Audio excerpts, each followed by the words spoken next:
look at it, if I was trying to argue against that, would be that your eyes and the organs of the human eye are taking in light, and through that light are able to perceive physical objects in the world that they would not be able to do without light. Yes. It's something that allows you to see, and it allows you to take in depth perception and understand shapes that the human mind, and particularly these glands that produce these psychedelic chemicals, when experiencing these chemicals, it allows the brain to experience things that might be there all the time, yes, but that you cannot perceive with normal human neurochemistry. It needs to be enhanced, or the levels need to be changed and shifted. And what's really perplexing about these... When I heard Joe Rogan say that, something didn't just click, it fractured. It was a hairline crack in the monolithic, gray edifice of my daily reality. I was halfway through a late-night drive, the lonely stretch of highway, illuminated only by my headlights and the faint, conspiratorial glow of my phone screen. Rogan's voice, a familiar gravelly hum through the car speakers, wasn't hyping some revolutionary new gadget forged in the fires of Silicon Valley. He wasn't pushing a proprietary blend of nootropic supplements promising to unlock the 90% of my brain I apparently wasn't using. He was just telling the truth. A raw, unvarnished, and deeply unsettling truth about the one territory we all believe we command, our own minds. He spoke of our neuroplasticity, not as a scientific curiosity, but as a fundamental, actionable principle of human existence. The idea that the very architecture of our consciousness, the intricate latticework of neurons and synapses that constitutes our sense of self, was not fixed, but perpetually under construction. And the primary architects, our own thoughts? This concept landed with the force of a physical blow. For months, perhaps even years, I've been struggling, mired in a battle I couldn't even name. It was a quiet war of attrition, fought in the pre-dawn hours. A pervasive, sticky mental fog, a kind of cognitive molasses that gummed up the gears of my ambition. It was that silent, creeping stuckness that seeps into your mornings like a toxic mist. You open your eyes, and before the world has even presented you with a single challenge, you feel an overwhelming sense of dread. Not the sharp, acute dread of a looming catastrophe, but a dull, chronic ache of disconnection, a sense of floating, of being a passenger in your own life, watching the scenery of your days blur past from behind a thick pane of glass, on autopilot. Life wasn't objectively horrible. I had a roof over my head, food on the table, people who cared. But the internal landscape was a desolate tundra. I was a ghost haunting the hallways of my own potential, every action a pre-programmed script. Wake up, feel the weight, fumble for the phone, the digital pacifier. Open the infinite scroll and begin the self-flagellation by 1,000 cuts, comparing my messy, unfiltered reality to the curated highlight reels of complete strangers. Then, the inevitable wave of guilt for the time vaporized, followed by a surge of procrastination as a defense mechanism against the daunting task of actually living. I'd drift through the day in a state of low-grade anxiety, only to collapse into bed, drained, frustrated, and swearing on a stack of unread self-help books that tomorrow would be the day. The day I'd finally break the cycle. It never was. And here he was, Joe, cutting through the static with this radical proposition. We could literally re-sculpt the tissues of our brain. We could change how it fires, how it connects, how it perceives reality.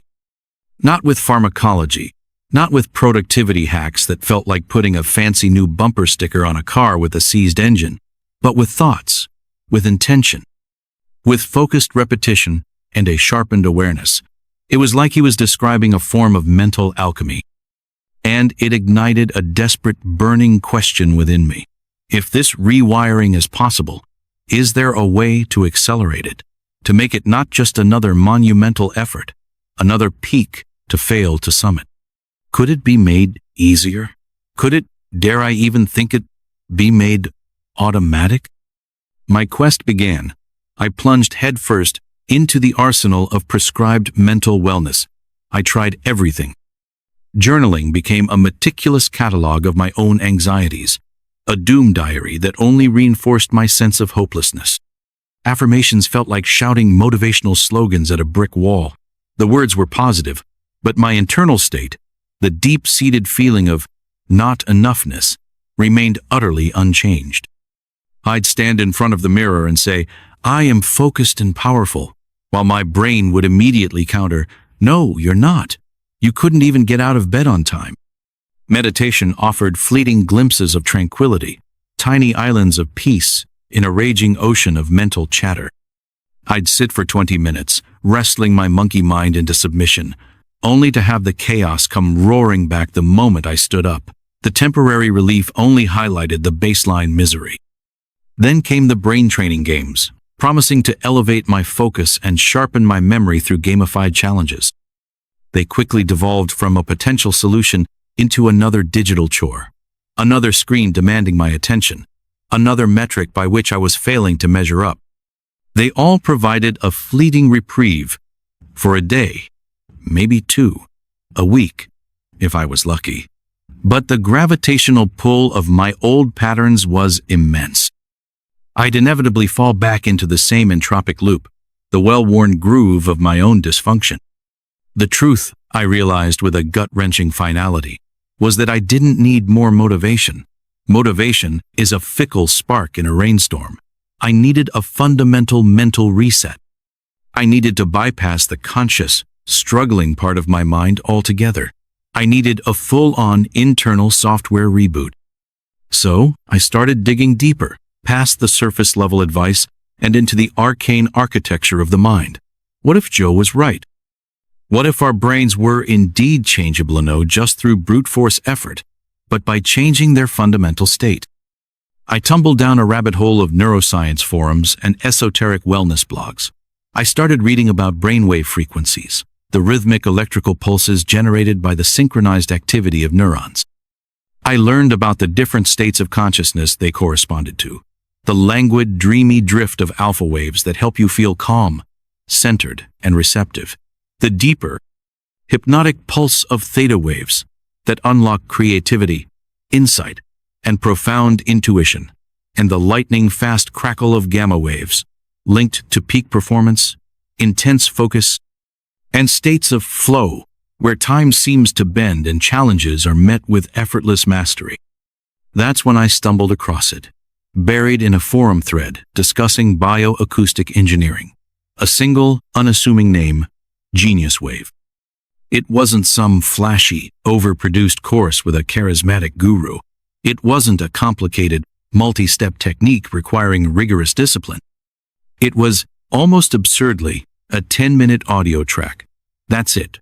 Just sound.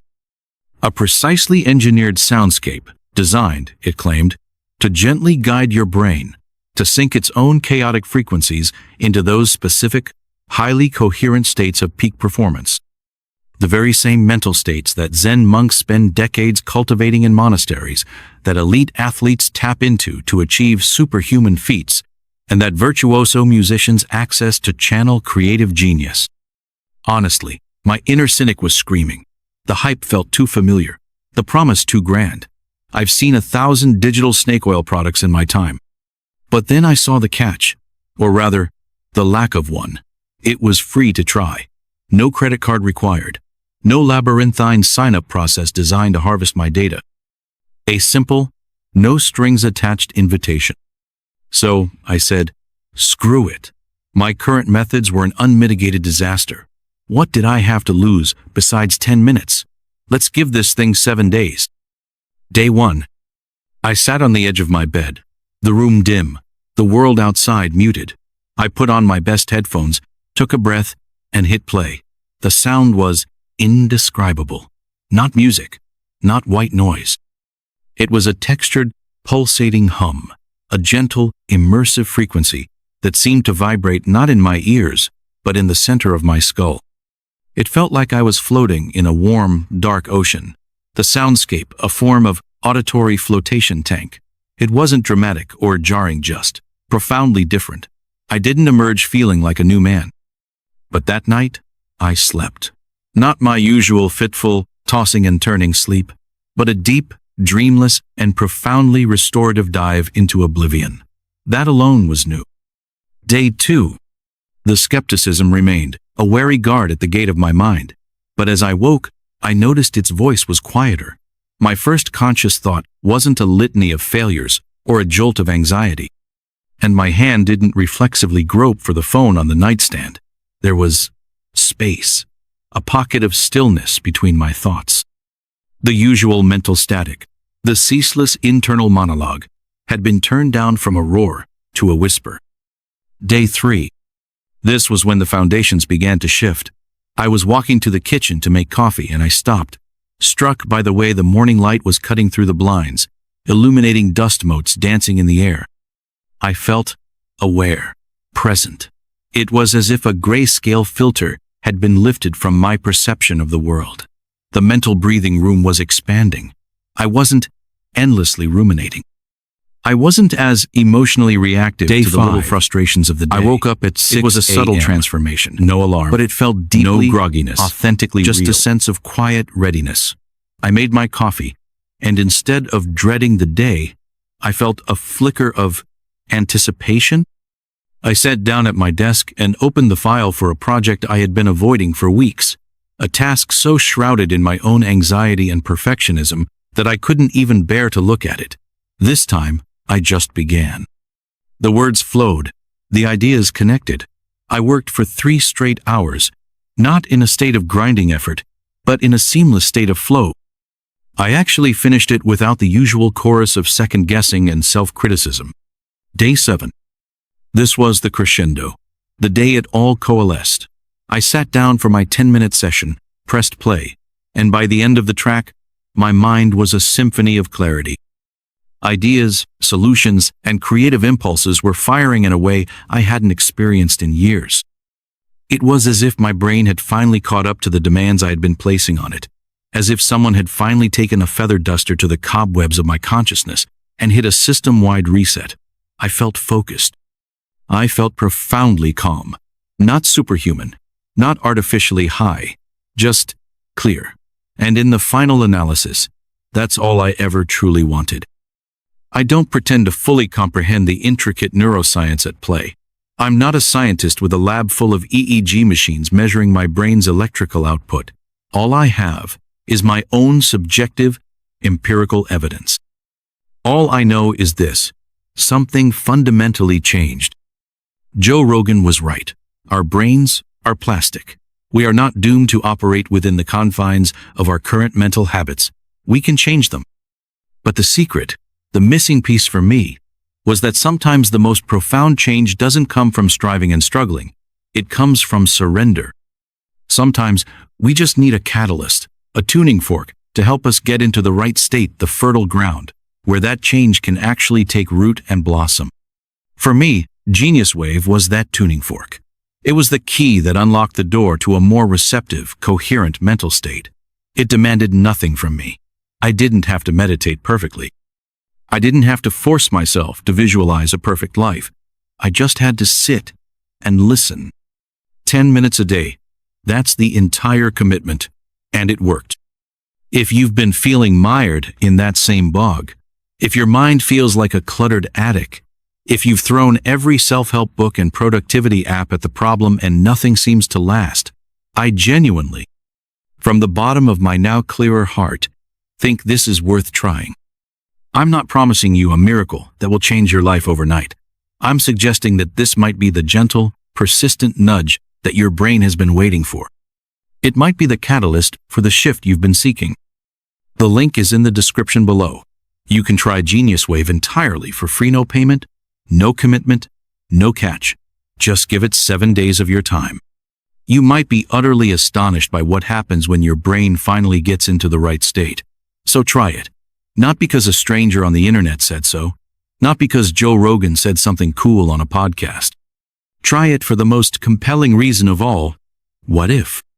What if 10 minutes a day could help you dismantle the fog, think with piercing clarity, feel fundamentally lighter, and finally, live sharper?